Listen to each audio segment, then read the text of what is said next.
Good morning, class 7th. I welcome you all to yet another class of the subject SST. In this class, we're going to start with the new chapter of your civics portion, that is the 5th chapter, which is Understanding Media. In this chapter, we will going to study that what do we mean by the media and what are the mediums through which the information flow takes place and how it affects the society and what are the types of and kinds of you can say the mediums basically that we will going to study and discuss in this chapter. So let's start with the chapter. As such, if you go through the bookish meaning of what do we mean by media, so media is one word which collectively refers to radio, TV, newspaper, internet and several other forms of communication. Media is basically the plural form of medium, that is the various ways which we use to communicate in a society.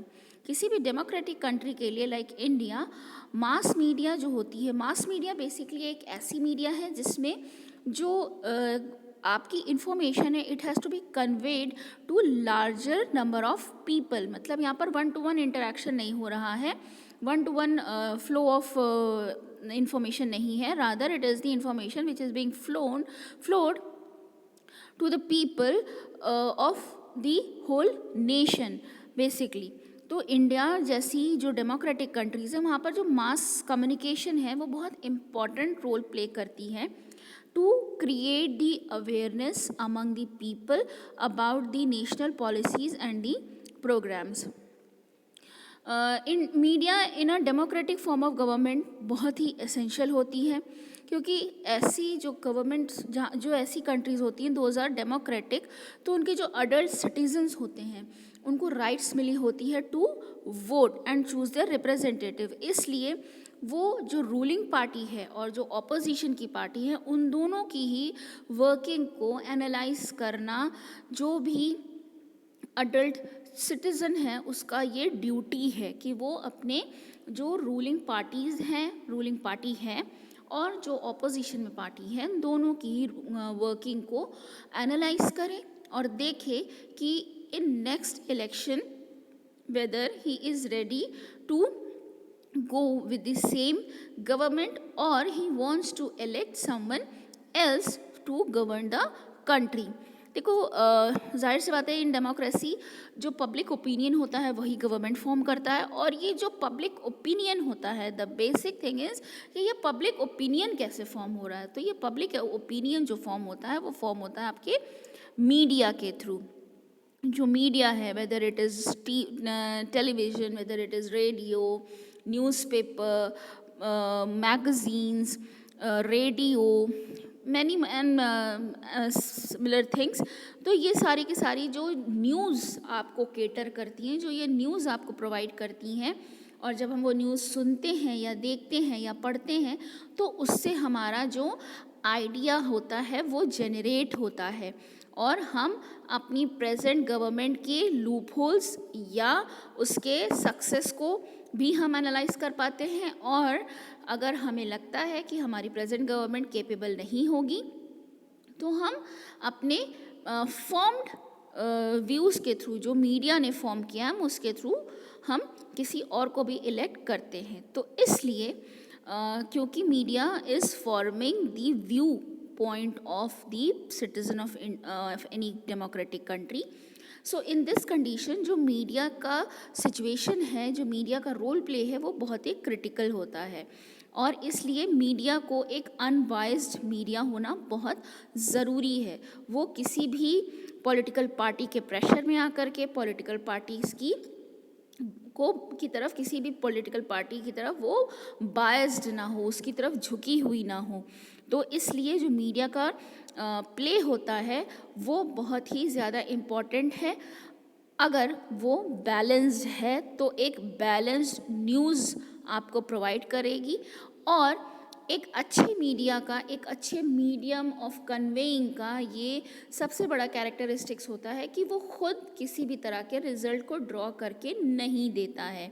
कोई भी news channel है या कोई भी newspaper है वो किसी भी तरह के फाइनल जजमेंट्स को नहीं देता है, रादर वो सिटीजन्स के ऊपर ये डिस्क्रिशन छोड़ देता है कि वो क्या इससे समझ रहे हैं, और उनको ये सिटीज़न के ऊपर छोड़ता है कि वो इस न्यूज़ को एनालाइज करें और अपने डिसीजंस को, अपने व्यू पॉइंट्स को उसी के अकॉर्डिंग फॉर्म करें। Then comes your important agencies of mass media, मतलब वो कौन कौन सी ऐसी इम्पॉर्टेंट एजेंसीज हैं जिससे ये मास कम्युनिकेशन का जो पूरा सिनेरियो है ये चलता है। So the first one is your print media और दी प्रेस। ये जो प्रिंट मीडिया है it includes your newspapers, magazines, journals, then comes your novels, books, news, बहुत सारी ऐसी चीज़ें होती हैं जो इसमें इंक्लूडेड होती हैं। अगर आप न्यूज़पेपर की बात करो तो newspaper what is it's duty and what it works. तो न्यूज़पेपर हमको एक बहुत ही सिग्निफिकेंट मीडियम है जो हमें प्रेस के थ्रू प्रोवाइड किया जाता है, और हम अलग अलग पॉलिटिकल इवेंट्स जो हमारी कंट्री में हुए हैं उनको हम एनालाइज कर पाते हैं, और किसी भी तरह की जो पॉलिटिकल प्रॉब्लम्स होती हैं उनको भी हम एनालाइज कर पाते हैं। हमारे यहाँ जो ये प्रिंट मीडिया है ये बेसिकली आपके ब्रिटिश एरा के अराउंड हमारे यहाँ इंट्रोड्यूस हुई थी। क्योंकि ब्रिटिशर्स ने ही सबसे पहले प्रिंटिंग प्रेस को यूज़ करना शुरू किया था इंडिया में, और धीरे धीरे उसी से हमने भी अपने यहाँ न्यूज़पेपर को प्रिंटिंग प्रेस से ही प्रिंट करना शुरू कर दिया। ड्यूरिंग ब्रिटिश एरा ये जो प्रिंट मीडिया थी ये बहुत ही इम्पॉर्टेंट थी, और उस टाइम पर ऑब्वियसली बहुत ही इनिशियल स्टेज में इंडिया था, तो हमारे पास प्रिंट मीडिया के अलावा और कोई मीडियम भी नहीं था एज सच बहुत स्ट्रॉन्ग जिससे हम इंफॉर्मेशन को बहुत फ्रीक्वेंटली एक जगह से दूसरी जगह पहुंचा सकें। तो it was the newspapers only that were playing the best role to communicate the news from one place to another place in a frequent manner. तो जो हमारे न्यूज़पेपर्स थे उन्होंने बहुत बड़ा रोल प्ले किया हमको फ्रीडम अचीव कराने में। हमारे जो बहुत सारे फ्रीडम फाइटर्स थे, कुछ ऐसे भी लोग थे जिन्होंने आइडियाज़ अपने न्यूज़पेपर में रखते थे और लोगों के बीच अवेयरनेस इनकलकेट कर रहे थे, अवेयरनेस जगा रहे थे कि वो किस तरह से ब्रिटिशर्स से एक्सप्लॉइट हो रहे हैं। और फिर इसके बाद इन सब चीज़ों को देखते हुए ब्रिटिशर्स ने बहुत सारे इम्पोजिशंस भी लगाए थे।